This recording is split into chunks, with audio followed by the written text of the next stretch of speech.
you don't miss them. If they came back right now, you'd hesitate. Not because you don't care, but because something feels different. You don't miss their voice. You miss how you sounded when you were with them. You miss how certain you felt, how open you were, how easy it was to exist. And since they left, that version of you has been quiet. Did you lose a person, or did you lose who you were allowed to be? Because those are not the same thing. Did you lose a person, or did you lose who you were allowed to be? After they left, something inside you went quiet. You don't just miss conversations, you miss how confident you sounded, how playful you felt, how safe it was to express yourself without editing every sentence. It's subtle, but you notice it.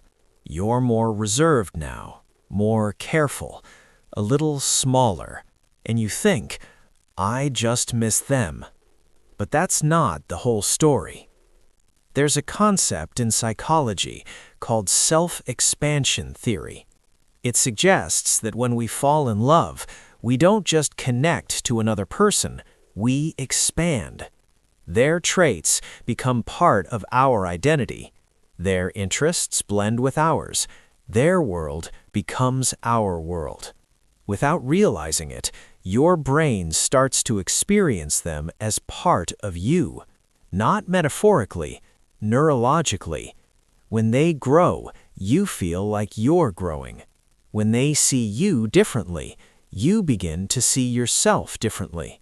Love doesn't just bond two people, it reshapes identity. So when the relationship ends, it doesn't just remove a person, it collapses an expanded version of you. The routines disappear, the shared language fades, the mirror they held up to you vanishes, and suddenly you're left with a contracted self, quieter, less expressive, more uncertain. You think you're grieving them, but you're also grieving who you were becoming. That's why it feels deeper than loneliness. It feels like something was taken. There's also chemistry involved: dopamine, oxytocin, validation loops. But what hurts more than chemistry is reflection. They reflected back a version of you that felt alive, chosen, interesting, desired. Without that reflection, you start doubting it ever existed. You don't just lose them, you lose the feedback that confirmed who you were, and your identity retracts. So your mind makes a simple conclusion: I need them back, because it believes they were the source of your confidence, your warmth, your boldness. But they weren't the source, they were the environment. There's a difference. An environment can activate parts of you that were always there. They didn't install that version, they revealed it. Think about it. Before them, you had potential. With them, you had permission. You spoke more freely because you felt safe. You tried new things because you felt supported. You relaxed because you felt accepted. That version of you wasn't created by them, it was unlocked. And when they left, you assumed it left too. But identities don't disappear, they go dormant.